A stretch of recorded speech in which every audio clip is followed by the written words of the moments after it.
Waterstones. The equivalent of a DNF, actually. Hi guys, welcome back to another Bookish Monthly Reset. I love filming these videos. These ones are so much fun. We're gonna do all the classics. I definitely need to update my book journal. I don't even remember if we did it properly for February, but we have a lot of updates to do for sure for the book journal because I haven't opened it in a while. We're gonna go book shopping. I also feel like I haven't been book shopping in ages, and I've got quite a list of the books I want to find. I don't know if they're gonna be there. We'll see what we can hunt down, but I think I'm gonna let myself. I think we're gonna have a good, I'm gonna let myself shop. So hopefully we'll have some good books to haul a little bit later. I also really want to get some reading done today. I feel like I'm finding a bit of a rhythm with my reading at the moment, and I've been doing a lot of audiobooks. I feel like I've got some new audiobooks to recommend to you. And speaking audiobook while we journal, I might pick a new book, and then I think we might pick a new book together using the TBR jar or something fun from the shelf to keep going through the shelf. It's also another insanely beautiful spring day. The sun is shining, the weather is amazing. I think it's like 18, 19 degrees today, which is just, you know, we're being treated well at the moment, so I'm in a very good mood. So we're gonna head out to the bookshop straight away now, but before we go, I have something I want to talk to you about. First of all, I'm very excited about this. I hope you are excited about this. It feels like a bigger announcement than it really is because honestly, nothing is changing. But this is actually going to be the last book video that I make and post on this channel.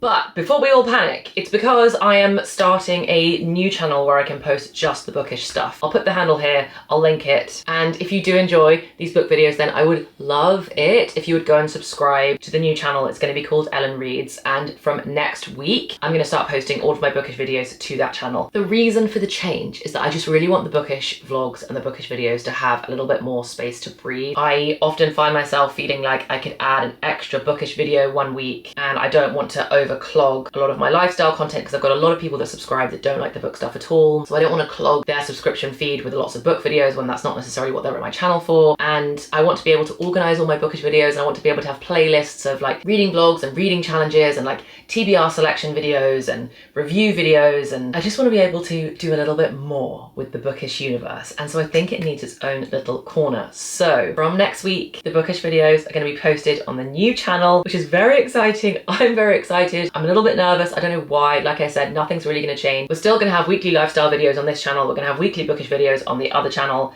And hopefully it means that actually we're even going to be able to have a few more bookish videos, or at least more bookish discussion and engagement. I'm hoping we can use the community page a little bit more so you can help me choose my next read, even if we're not like in the middle of a video. It can be a little bit more live. I also really want to be able to start doing more spoiler reading vlogs. I loved doing the Six of Crows one last week. It was so much fun.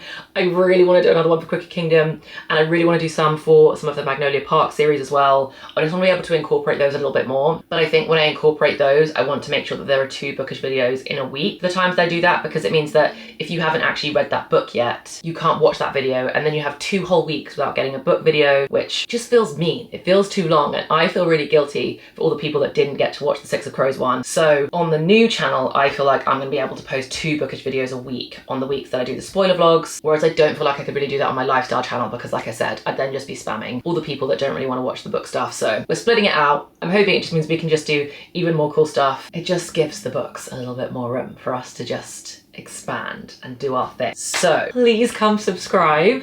I don't want to lose you guys. Please come subscribe to the new channel. It's going to be so much fun over there. I'm going to leave all my pre-existing videos on this channel. I don't think there's any point in transferring them over, so all the old ones are just going to stay where they are here. Everything new is going to go on the new one from next week, and I'm really excited. I think it's going to be a really good thing, and I'm hoping it means that our community is just going to grow and we can just make even more bestie friends over there. So that is what's happening from next week. As I said, I'll link it. So whilst in my mind it's really not that much of a big deal, any reason I can use to allow myself to buy some new books, I will. And so let's go buy some new books to celebrate the launch of a whole new channel.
Honestly, I don't know how many weeks it's been and I still literally can't listen to anything else.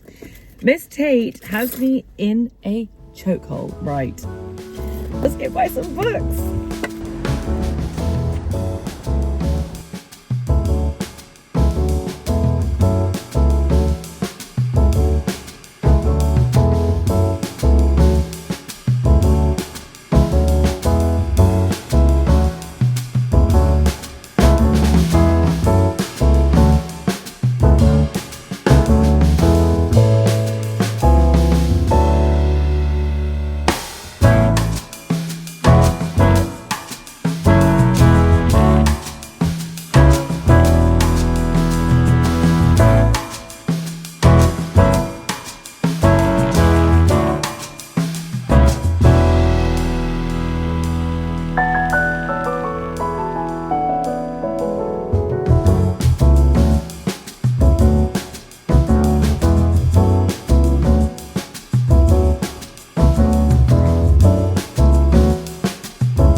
Okay, we're back, and honestly, we were not that successful.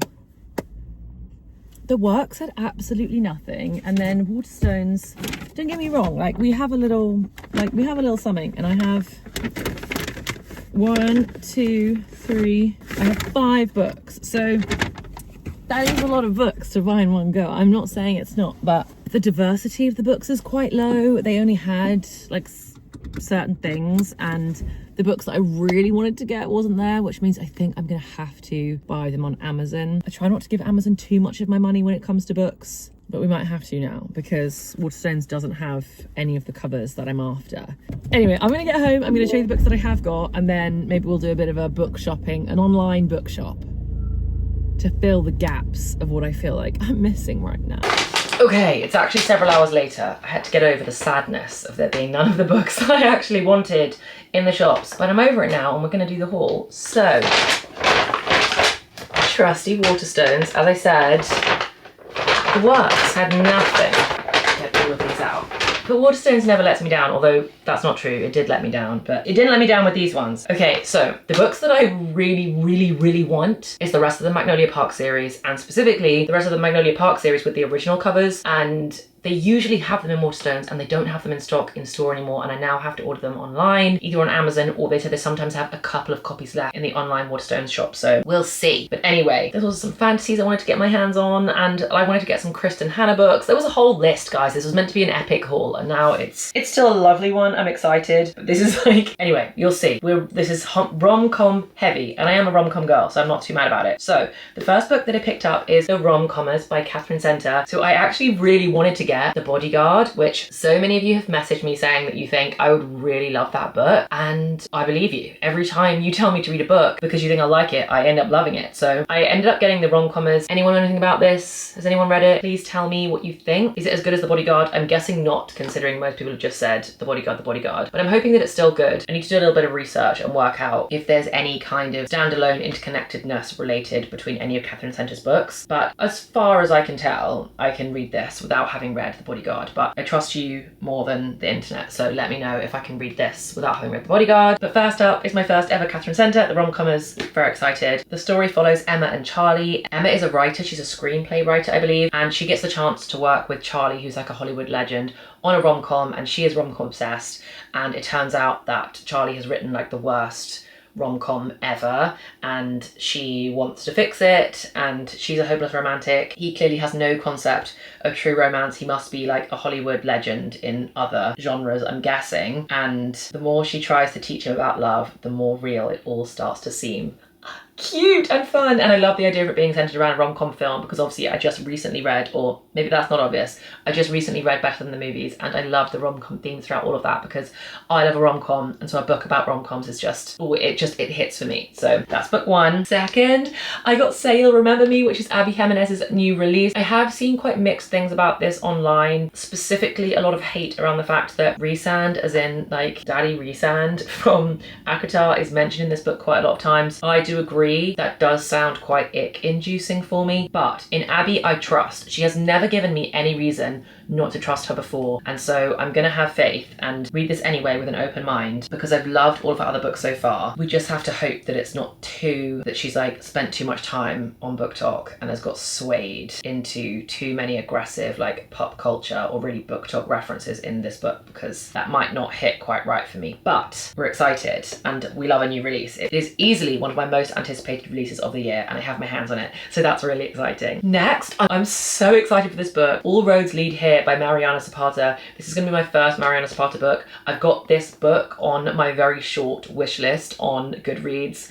I think I've also got Wait For It on there, which is another Mariana Zapata. I honestly don't know much about it. All I know is that Heather McGlarry, and she's like a little bit more like gothic and horror-y than me and my reading tastes, but every time I pick up a book that she recommends, it hits so hard for me, and she loved this book. As far as I can tell, it's like a small town in the mountains. Might just be the perfect remedy for a broken heart. Yes, it is. Yes, it is. We love a small town romance with a swoon-worthy guy and a girl who probably is not from the mountains originally. She's like come from a city or something. It sounds like it's got all the ingredients, you know? So All Roads Lead Here. Very, very, very excited. My first Mariana Zapata. Then you saw I picked up The Unhoneymooners by Christina Lauren. The only other Christina Lauren I've read is The Paradise Problem, and I went viral for that book. It's frequently one of my most recommended books to anybody and everybody. It was just, it was perfect for me. Perfect amount of spice, perfect amount of humour, which was a lot of it. I love a funny book, and it was so atmospheric, so tropical, just so like sunshiny, perfect. I think this is going to be such a good summer book. So again, I don't actually know anything about The Unhoneymooners. I just really wanted to try another Christina Lauren book. I didn't really matter, like I didn't really care what it was. I just really wanted to try another one of their work. So thoughts, please. Is The Unhoneymooners any good? Hopefully the answer is yes. At least hopefully the answer is just not really bad, as long as it's like a bit good. But like, it looks the same as The Paradise Problem, you know? It looks tropical and fun and romantic. I'm here for it. Okay, and then I don't know if this is the one that I'm most excited about. I think it could be, because I did not know this book existed, or I knew that it existed, but I didn't know that it, I'm just gonna show you first. Nothing Like the Movies by Lynn Painter. So I finished Better Than the Movies, and it was so good. I swooned so hard. I loved it. And then I knew this book existed, but I thought this was about like a completely different set of characters and had nothing to do with Wes and Liz. And so I just like wasn't as like, you know, I was in no rush to go get it. And then I was browsing today and I just picked up and read the back, and I was like, wait, Wes? And then it says, Wes got his dream girl, ... and then he lost her. And the way I gasped. I feel physically panicked about the fact that I don't know what happens in this book. So I immediately bought it. I might have to read it immediately as well. So the second book after Better Than the Movies, which was just so brilliant. Please go read Better Than the Movies. You probably have already. If you haven't, go and get on with it. Go read it. The sweetest YA romance ever. Just fairy dust sprinkled, wholesome, just lovely vibes, and I'm hoping this is exactly the same. And for now, that is the extent of the haul. Don't get me wrong, I know I'm sounding very spoiled. A 5-book haul is a lot of books. I'm very, very happy with this. I just was imagining like a pile, you know, and I haven't done that in, well, an exceedingly long time, and I don't do it in general, and so I was treating myself, but I've still definitely treated myself, and I am still going to get my hands on some more books. There's honestly some books in every single genre that I wanted to buy in this haul, so I will get them. But this is where we're at so far. I'm actually currently in the middle, oh, don't fall over. I'm actually currently in the middle of listening to the audiobook of Behind the Net by Stephanie Archer. I really wanted to read The Fake Out by Stephanie Archer, but I think I need to read Behind the Net first. I would love to ask you your opinion on this, but to be honest, I'm going to burn through this book so fast. I'm going to have read it by the time that you actually see this. So far, Behind the Net is okay. Okay, I have 5 hours left, so I'm probably halfway through, just about nearly halfway through. And I'm really enjoying the audiobook because it is duet. Pretty much if a book is a true duet, I'll just listen to it because I love a duet so much, and it's so much better than dual narration. And just to clarify, a true duet is when anytime the man speaks, the male voice actor does all the male speaking parts and the female voice actor does all of the female speaking part. Whereas dual narration is when they take turns reading their chapters, and then they, like the male voice actor will then put on the female voice, and vice versa. They'll just read their own individual chapters, whereas this is like a true duet. So all the male voices are like mixed together throughout the whole book. So I'm listening to Behind the Net. When I first started listening to it, I thought, oh dear, this book is terrible.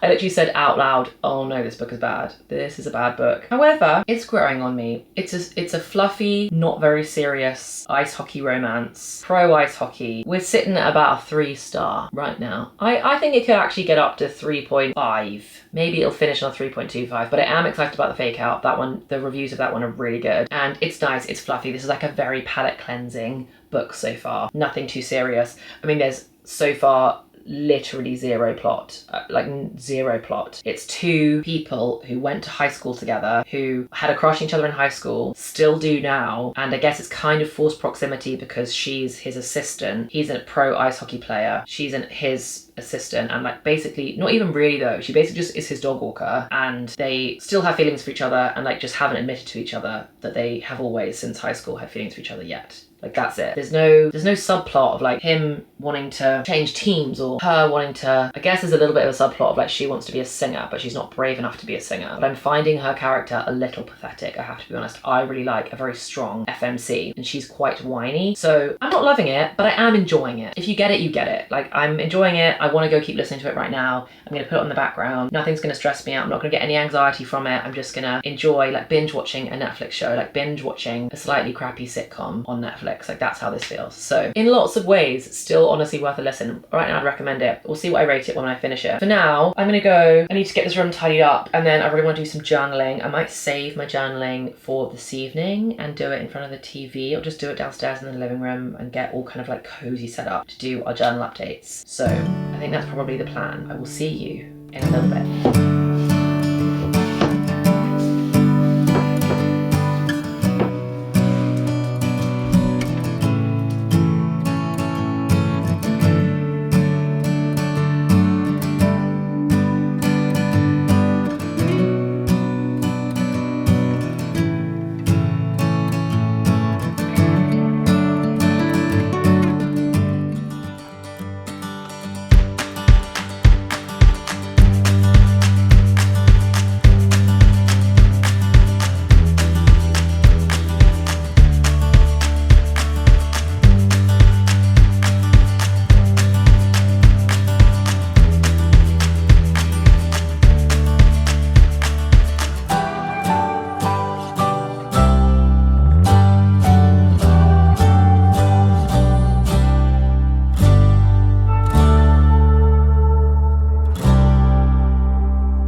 I actually ended up finishing off the last 2 episodes of White Lotus last night, so I didn't actually get to finish my book journal. So I finished it off this morning and I'm feeling really good about it. So I'm going to show you what we're up to. If anybody that hasn't seen my book journal before, like this is the first page. I've just got a 2025 reading journal entry page, and then I've got one little bit of a section of chapter 54 from The Court of Mist and Fury. If you know, you know. My rating system, I've added a new goal. I don't know why that wasn't on there to begin with. I'm really confused about why it wasn't on there, because it's like probably like my main goal is to either join or start a book club this year or both. So that is now on there. I then coloured in some more of my reading goal. I still need to actually put the key, but I've basically got different colours for like 2-star, 3-star, 4-star, 5-star. At the moment we've only had 3 stars, 4 stars and 5 stars for the year. I think I probably won't really ever have 1 stars because I think I just DNF the book before I gave it 1 star. So maybe the poor 1 star could be the equivalent of a DNF actually, because this little purple one is a DNF. So maybe like 1 star / DNF is the same thing. I've then updated my tracker. I still can't believe how like few books compared to how much I was reading last year I read in January and February, like literally half. I think I was kind of averaging like between, I think last year my lowest number in a month was 6 and my highest number in a month was 14. And in January and February this year, I've only read 4, and then in March I've read 6. So I've updated my like bar graph as well for my tracker, which is good. And then I filled in some more on my reading bucket list. I'm trying to only use like 1 book for one thing. So for example, like the one with the yellow cover, I used that for Better Than the Movies, but then I saw there was also like a rom-com one, and I could definitely use it for that because the Better Than the Movies is like so rom-com coded because the book is even about rom-coms. So could have done that. Haven't filled that in yet. I also have already had a 5 star, so I haven't filled that in yet, but I feel like I'm gonna like finish this whole thing so quickly, so I do need to keep populating a little bit more of it. But we've now done yellow cover fantasy, black cover, that's for Anathema, which I'll talk to you about when I talk about my April reads. Author starting with E, I've now read my Elsie Silver. So this is how the bingo, no, it's not bingo this year, it was bingo last year. This is how the bucket list page is looking. And then I've had my first opportunity to tick off a couple of anticipated releases.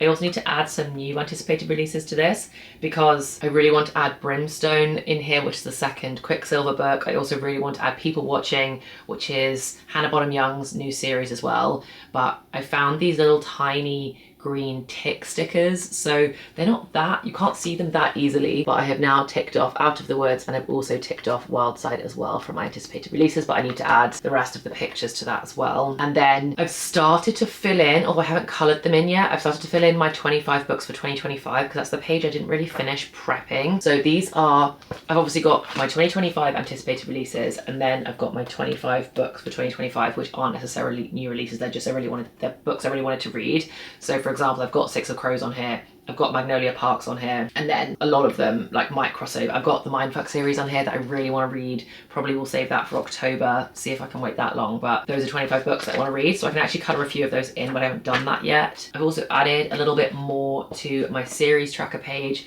Again, I actually need to add a lot more to this. I can just keep going. I think every time I do a monthly reset, I'll like tick off the things I need to tick off, and then also just like add little bits more to the overall like framework structure as I go. So I've added Quicksilver on here because I just loved that book so much and I'm so excited for Brimstone. And then I've added the Magnolia Parks universe on here as well and ticked off Magnolia Parks. And I'm very excited to get to Daisy Hates. And then we have our first Hall of Fame entry.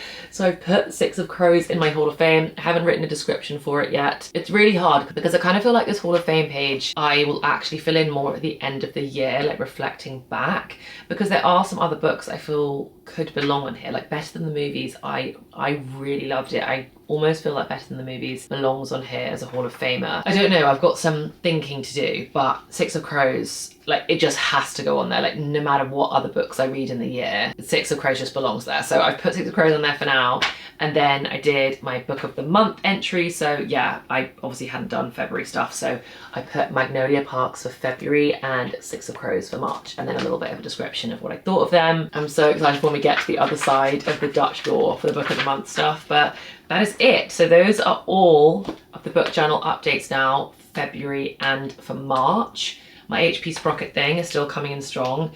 I still stand by what I said, like the colours that come out of it are not completely accurate. I don't know how well you can tell. You probably can't tell that well, but the colour quality is not amazing, but it's just the handiest little device ever for a book journal because it just prints them out exactly the right size for me to stick in here. So anyway, that's the book journal. I'm so pleased we've done those updates, and I definitely need to make sure that we do a proper May Bookish Monthly Reset video so that I put the April updates in here in good time, because it was actually really hard for me to look back on February, because I should have said as well, I also just been updating all of my Goodreads. So I've been putting all of my Goodreads reviews into Goodreads and I'll link my Goodreads if you want to come be friends with me on there, for February and March. And it was so hard to look back on the books that I read in February and remember what on earth I'd read. So I need to get better at staying on top of it so that that doesn't take up so much of my time just trying to remember what on earth I was up to. So the next thing is I really want to pick a new book to read. I think I'm about half an hour from finishing Behind the Net. Right now we're on like a 2.75. I'd probably give it like a 2.5, but I just feel so like, I don't think I've ever really rated a book in the 2s. I think I actually rated Butcher and Blackbird in the 2s, although I think I actually regret that and I want to bump that up because I think I just wasn't used to like a dark romance. I think it shocked me a little bit, my delicate sensibility, so I gave it a really low rating, when actually I think if I read it now, having been traumatized by so many well, not so many, but by a few dark romances over the last 6 months, I'd probably give Butcher and Blackbird like 5-star. But I don't really like giving books really bad ratings, but this book is not great. The pet names are icking me out. So his pet name is killing me. There's also just like no plot. It's very lusty, and you know when it's just really frustrating, like they've honestly been in love with each other since the beginning, and I'm like, why have I spent 10 hours or however long this book has been waiting for you to just say you love each other and just being like you've liked each other from the beginning, and you've kind of been sleeping with each other from the beginning too. I don't even know what's going on in this book. I'm still gonna finish it. I'm still listening to it. It's not DNF worthy. It's quite good to have in the background as just something like very fluffy, but yeah. I've had no laugh out loud moments. I've had no kicking my feet moments. Most of the moments have been like, oh no, did you really just say that? It's been like one of those. So I'm looking forward to finishing that, and I really want to pick a new book. So let's go consult the jar. Right, we're back at the shelf. Let's move this candle. For anyone that's new that doesn't know, these two shelves are the TBR shelves. We have basically fantasy at the top, everything else at the bottom. And then we have mini books. At the moment I'm helping choose TBR like for the month, so I'm gonna leave the mini books for now. And this is the TBR jar. Right, we have a load of different prompts all stashed in here. Let's choose a new book to read. Oh, it's stuck. Dun, dun, dun. Okay, what have we got? Ooh, a book with an animal on the front cover. Okay, right. I have no idea. I'm gonna pop that back in the jar. I think that's probably gonna lead itself to the fantasy section, surely. We can first evaluate if there are any... Oh, I've actually read this. This can evacuate the shelf. Okay, we have one animal on here. We have a little dog on the front of Say You'll Remember Me. That is one. We also have a dog on the front of Nothing Like the Movies. We have a dead bird on the front of If We Were Villains. Not quite so fun, but still an animal. Okay, not the front of any of those. We have a snake on the front. Are we being generalist? Yeah. We have a snake on the front of Ninth House. We've got a crow. There's actually so many more animals than I thought. We've got a crow on the front of Crooked Kingdom. Oh my god. We've got wolves on the front of Throne of the Fallen. This is insane. There's only a wing. I'm not going to count Red Rising. I think just a wing doesn't count as like a whole animal. And we have a dragon on the front of When the Moon Hatched. Oh my gosh, that's actually like quite a huge pile. Okay, so these are all the books we have that have an animal on the front. I think we might have to go back to the jar to help us choose from this insane list, because that's crazy. Right, at least help whittle it down, you know. A book that starts with the first letter of the month you are in. That's very specific. I'm not sure we're gonna have that. We are currently in April. There's not anything close. There's not even a... Oh, we could do April for Abby. What do we think? Do we think that counts? Maybe let's try another one. I don't know if that counts. Maybe it counts. A book with a pink front cover. Okay, we definitely didn't have a pink front cover. Okay, let's see. Let's say if we don't get a prompt in the next like 2 or 3 that we choose from here that fits better than April and Abby, then we'll go with April and Abby. To me, that a book that starts with the first letter of the month that you're in is like the title of the book, like A would be at the beginning, but we could make it apply to Abby Jimenez. So if we don't find a better fitting one in the next 3 prompts, that's what we'll go with. Okay, here we go. Okay, a book with dragons. I feel like that's a slam dunk then. Do we think a dragon is an animal? Like, have I got really confused with this whole TBR situation?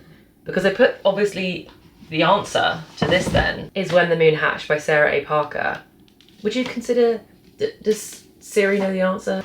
Hey Siri, is a dragon an animal? Yeah, it's a legendary animal. Okay, fine, it is an animal. Okay, cool. So that means that we are in fact reading When the Moon Hatched by Sarah A. Parker.